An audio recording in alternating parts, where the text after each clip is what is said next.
Hello, welcome. Thank you for joining me. My name is Alberta, and just encourage.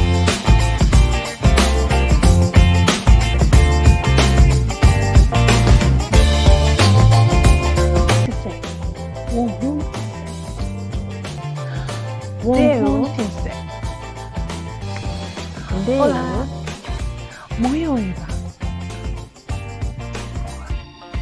Bote na bino.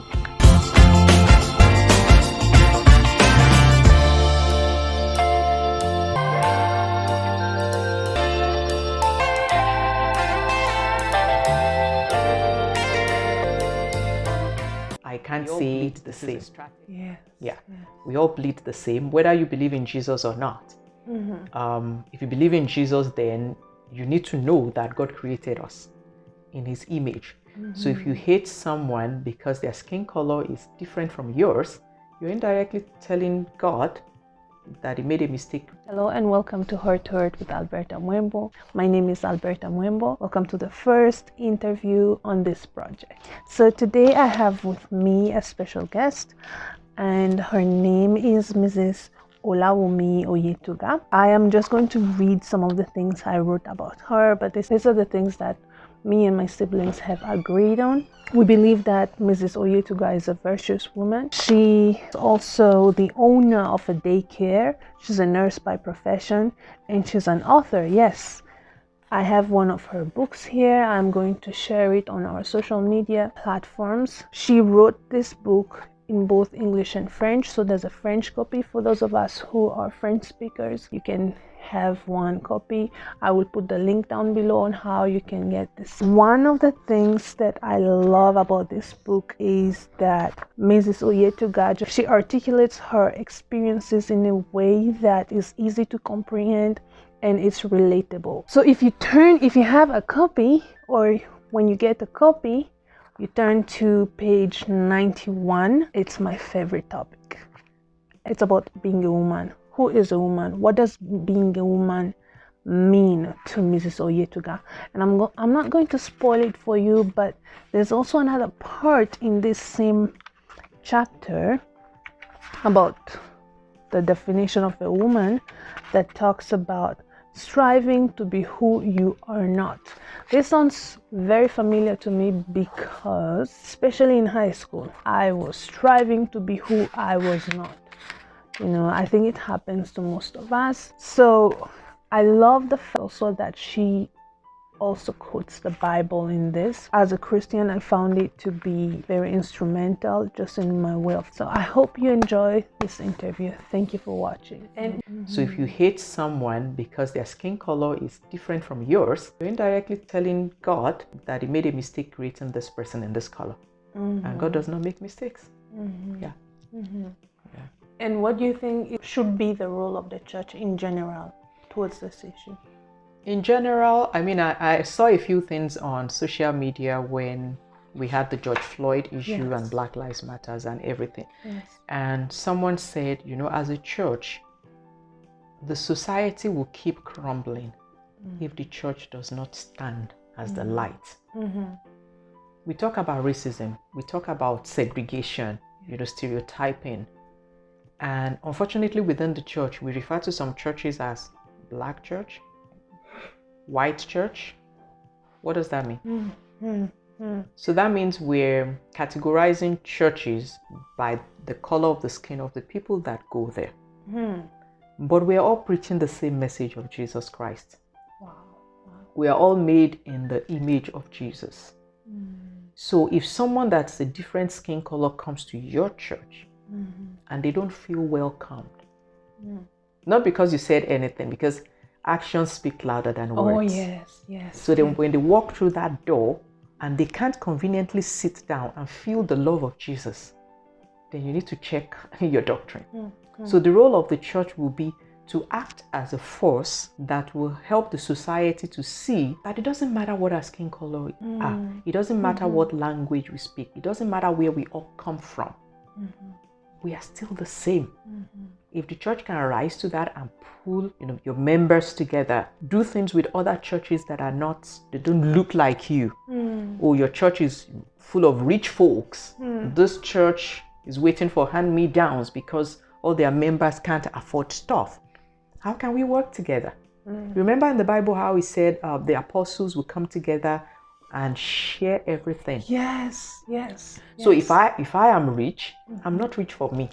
I'm rich for my Christian community. So what's the essence of me being the one rich person in that church? And then that guarantees me the seat in front. And there are people in that same church going hungry, unable to feed their children. Shame on me. Wow. And I just want to tell the audience that it's not just about words here, because Pastor Jide and even Mommy, they've already helped. I know a number of families that they've helped to almost free stuff, free cars. I know students who have cars now thanks to Pastor Jide and Mommy here. So it's not, many times we watch people, they speak well, but when we meet them, we're very disappointed. Yeah, but that's not, the reason why I started by saying it's a role model is because I know exactly what I'm saying. And many people who live in Saskatoon will agree with me that there's a lot of people, if it wasn't for Mommy here and Pastor Jide, they wouldn't have been where they are today. A lot, my family included. Yeah. So I will add to that one thing we've realized, and that's why you need to marry the right person. One thing we've realized is whatever resource comes into our hands, whatever blessing that God gives us, it's not just for us and our biological children. It's for us to share. And we have testimonies from doing that. When you give, the Bible says, you give so that you can receive. And looking at it physically, if I'm holding my fist and you want to give me something, I can't receive it. So I have to give so that my hand can be open to receive.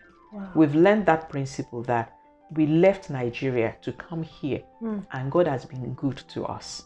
It's not just so we can say, me, myself, and I can, and sit on it. No.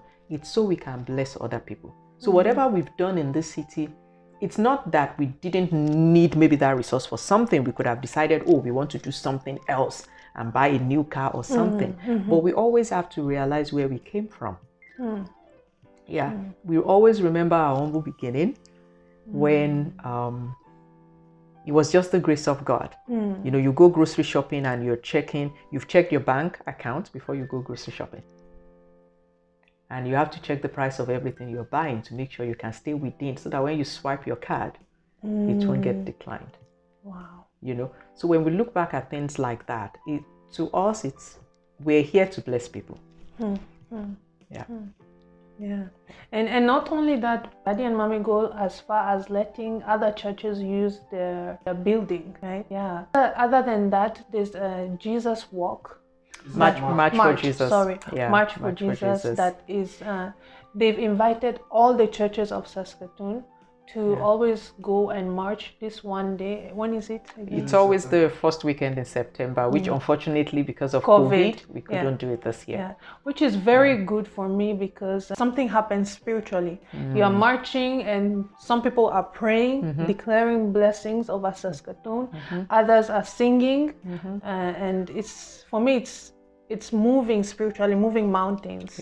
Although I've never had the opportunity of attending, because many times I'm either working, but people come on campus to use the washroom, so I see them when I'm working. Wow. So last session is going to be about a question about the Bible. I'm sure you have a favorite story in the Bible where you wished you had witnessed in person. So if you were to turn back the ends of time, what Bible event do you wish you witnessed in person? The birth of Jesus. The birth of Jesus. Yeah. Why is that? When you read through it in the adult Bible and the children's Bible, of how the angel appeared to Mary, said you're blessed and all that, and then Joseph, and then they had to flee and they had to go to be counted, and then she was with child and they needed somewhere. It's just a divine divine story. So if I have the chance to be in a Bible story, that will be the one that I will request from God. just to see that, the shepherds in the field, they saw a star, the wise men came, and by the way, they were not three. We figured that out, that, the Bible did not say three wise men. It just said wise men came. Anyway, that's by the side. I would have really loved to witness that, the birth of the Lord Jesus Christ. So I'm assuming that every time when it's Christmas, you are the one preaching. Not necessarily. But because I run a daycare, so we go through that story at Christmas time with the children. Yeah. Wow. That's very interesting.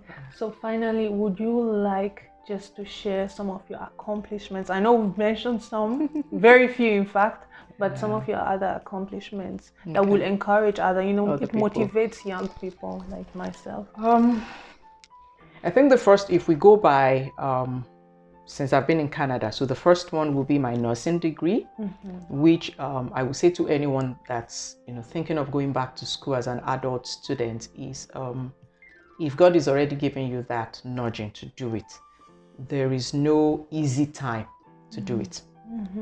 Just get it done. Your life will continue to be busy. I'm glad I got my nursing degree when I did. And we had our 2 older kids then. I call them older kids now because they're teenagers now. But they were ages 3 and 1 when I went back to school. And keeping in mind that I was pastor's wife. So going through school was not easy, but with God on your side, you can do it. So that's accomplishment number 1. I got the nursing degree, working with it as a nurse. The church, the ministry. Growing up, I had lots of friends in quotes, but I wasn't that well connected as women's fellowship. So stepping into a pastor's wife's role forced that on me, and I resisted it for a while to run the women's fellowship. But eventually, and that's why I said when God says go, just go. Eventually, when I let go of all that reservation and I took it up, God, I would say God has blessed the women's ministry. We're called the Daughters of the King. We have our annual conference in the summer of every year. The things that are going on with the Daughters of the King, God is doing it, because I know of my own, initiative and power. No, we won't be anywhere.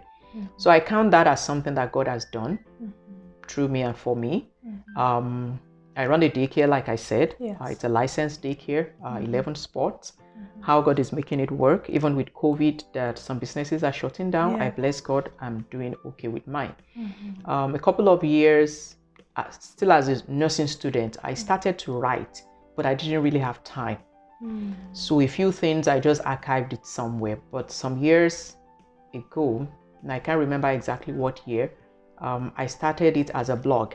But I didn't know it was even called a blog then. So I would just monthly send a newsletter to the Women's Fellowship, to the Daughters of the King. So I always say they are my first audience before I even got the name Christ in my thoughts. So I would send those nuggets to them, and the responses were very good. And it was along that time that God told me, your plate is full, but I'm the one holding your plate. Wow. So that's one of my earliest writings. And 2015, I turned 40. And I had a picture. Look 40. I had a picture done that year, and it was funny because the studio called me, because we've done passport photographs through them for a while, and they said, "Oh, you've won a free portrait. When do you want to come in to get your picture taken?" So I said, and it was in January. So I asked for my birthday in February, and it was available. So they actually captured my face for my 40th. So anyway, when I looked through all those pictures, I just jokingly said, "Oh, I like this one. When I write a book, that's the picture that's going to be at the back of the book." I had no plans to write a book. You're prophesying. Anointing. I had no plan. I had no clue. See, nursing school, I hated essays. All those write this essay, that wasn't for me. So 2000 we're in 2020 right now, right? So 2018, towards the end, God just said, and that's why everything I do on social media is under the name Christ in my thoughts. Because that's how God talks to me. Channel, right? Yes. So God just said, well, it's time for you now to compile all your writings into a book. And I'm like, what? Like, that's not part of the plan. But then I mentioned it to someone. Oh, this person can edit it for you. Oh, this person can publish it for you. And people were coming together to do the book. They actually put pressure on me to pick out all the write-ups that were going in the book. So exciting. And when I sent it, someone said, why don't you compile it into chapters so that it flows through? And then later they called back and said, you know what? No, leave it as is. So my book right now will be maybe 2 pages of the same thought, 1 page of another thought, 3 pages of something. So everything that I wrote in that book were things that occurred to me. Maybe I was driving down the road, or I was at work, or a child says something. There's one in it that I think is titled Sticker Chart. So the little girl that ran in the other time brought a sticker chart home and said, yay, you know, like, this is something I've done. She was really proud of herself. And as I was appreciating it, God said to me that, you know what, every good deed that you do, you get a sticker in heaven. Wow. You know, everything we're doing here, you know, just like we say Santa has a nasty or nice list or something like that. It's like everything you do, that sometimes you do it out of inconvenience, and you're like, well, I've done it for God, it's gone. No. God has a record of it, and He's keeping that sticker chart, if we use that word, for all your good deeds. So if you read through my book, you will find they are simple, you know, like very simple ideas. There was a day I walked through the backyard in winter, and I was stepping on the thin ice, and it was breaking up, and I was enjoying the crunchy sound. And God said to me, a life without Christ, you're standing on thin ice. Wow, and that's the title. And that one made it into the book too. So I started blogging. My write-ups, some of it were compiled into that book.